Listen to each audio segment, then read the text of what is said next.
Chapter 753. Either uttering moans as they came, grasped Kishir's arms.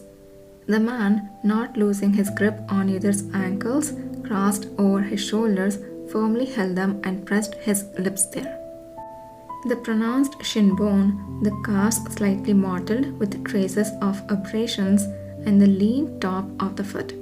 Kishir's lips glided over them continuously. Each time he lifted his waist, either involuntarily flinched, feeling the heat of those lips even with his twitching toes. Just there. Just as Yudhir was about to protest that it was dirty, the man, firmly gripping the ankle, drew the curled toes into his mouth with a red-lipped suction, drowning out Yudhir's voice. Yudhir, you are just inside a damn bathtub. Your feet are fine. Let the man enjoy his foot fetish. Probably he's more of a Yudhir fetish.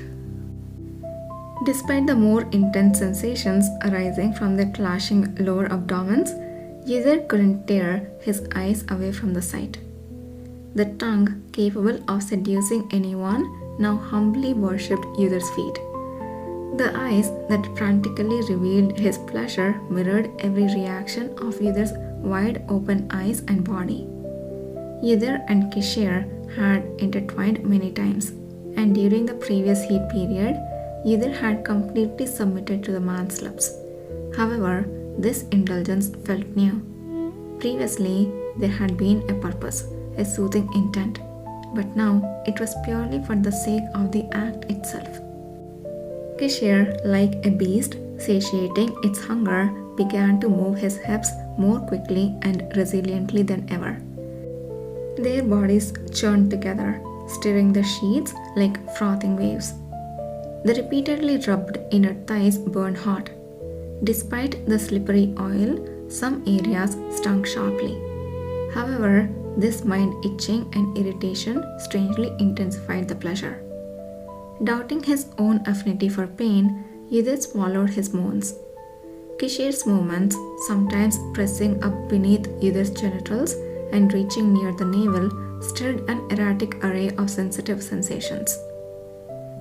As these sensations accumulated, Yudhir, already having climaxed several times and finding his insides growing hot again, tried to resist instinctively, but in vain. Kishir's timing was impeccable, thrusting hard at the perineum. The tingling sensation that started deep within surged upward, turning the numbness in his testicles into a wave of pleasure that didn't culminate in release but took a different direction. The sensations, spreading deeper than before, quivered like a dam about to burst. At the moment when his instinct sensed an imminent explosion, Kishir bit down hard on the tendon above Yudhir's heel. Yudhir gasped and arched his back. Pleasure burst inside him like a breached dam, sending shivers cascading wildly. With eyes wide and mouth agape, Yudhir experienced a depth of pleasure more intense than ever despite the minimal release.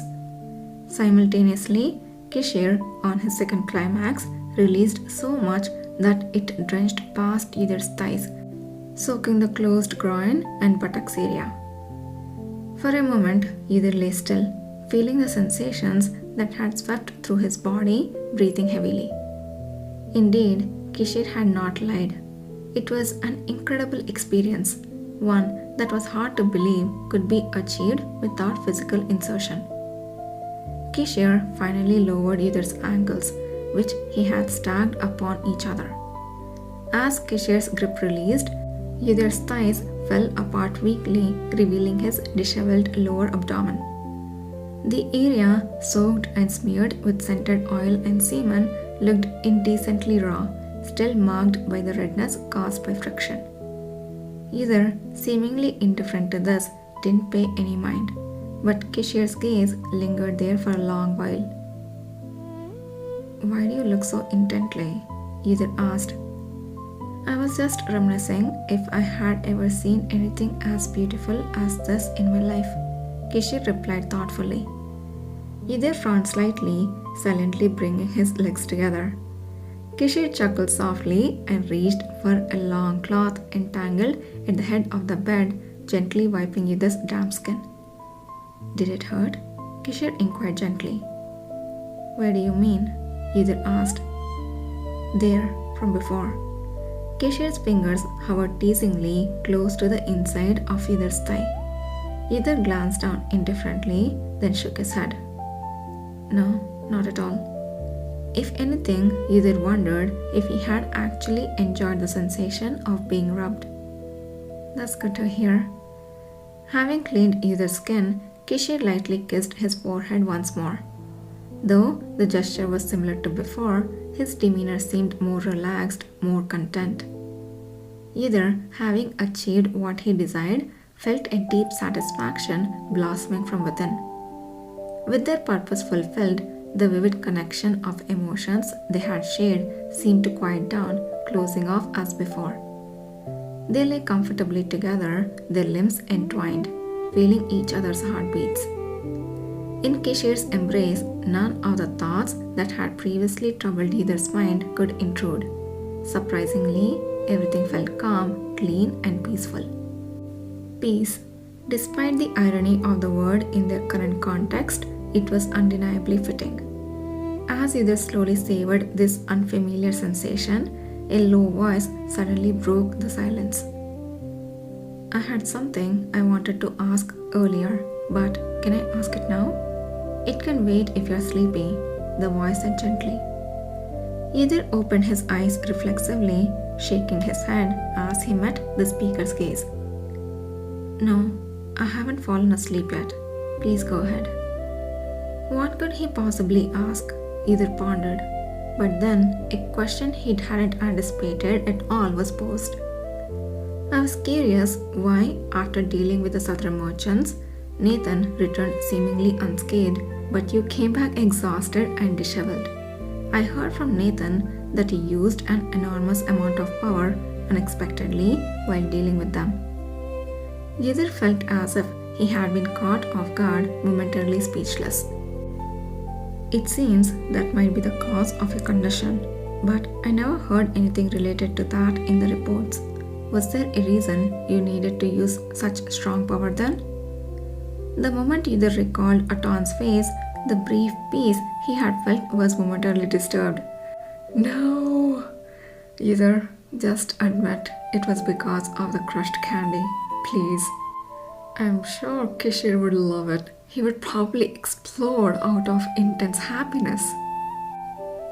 Given that the man had always been overly sensitive even to minor injuries Yidhar sustained, it was natural for him to harbor questions, especially since Nathan Zuckerman, who had been with Yidhar on the mission, returned much later yet unharmed. It seemed that Kishir had been too preoccupied with other matters to address his concerns about this particular issue. However, he couldn't very well admit that his mind had been completely thrown off because all the candy Kishir gave him had shattered, could he? It just didn't seem appropriate. I thought it wasn't worth reporting, so I didn't mention it. But the man gently caught the tail end of the words and questioned back. No matter how Yidhar looked at it, Kishir's face didn't seem like it would let Yidhar go until he heard a convincing truth. If Kishir really wants to find out, he could easily learn it by questioning Aton, who's been captured instead of me. Yet he asked me first, probably wanting to hear my side of the story. It was something that couldn't be completely kept secret anyway. Recalling it was unpleasant, but Yidhar decided he had to confess at least a part of it. Sir Zuckerman is right. There was a bit of an incident when dealing with Aton, the leader of the southern merchants. I exerted quite a bit of strength. Had I known that something was happening here too, I would have restrained myself. I only regret that now. What happened? Kishir, like a ghost, deftly avoided all the unnecessary parts of Yidhar's words and pierced straight to the heart of the matter. Do you really need to hear it? It's nothing of importance for the commander to worry about. If it involves you, it can't be unimportant. It must have been a significant matter for my usually calm and far-sighted assistant to use his strength so recklessly. It doesn't make sense for me not to know about it. He had expected him to react roughly like this. Yet, knowing it didn't make it any easier to stop such words. A sigh naturally escaped his lips. Can't be helped. They broke. The things you gave me in the carriage, they shattered while I was fighting that man. That's why it happened. I can just imagine Kishore grinning ear to ear. 'Cause me too, baby.